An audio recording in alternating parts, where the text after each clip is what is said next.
Disabling two-factor authentication on TaskRabbit can help streamline your login process. Follow these steps to turn off this security feature. Step 1. Log into your account. Visit the TaskRabbit website or open the app and log into your account using your username and password.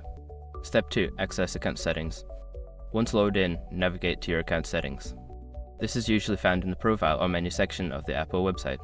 Step 3. Locate security settings. In the account settings, look for a section labeled Security or Privacy. Click on this section to access your security options. Step 4. Disable two-factor authentication. Within the security settings, find the option for two-factor authentication. There should be a toggle or checkbox to disable it. Click to turn it off. Step 5. Confirm changes. Before starting recovery, use the sroc.com link in the description to open the account recovery checklist generator and make sure your verification details are ready.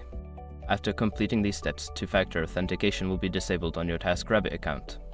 Always remember to keep your account secure with strong passwords and other security measures.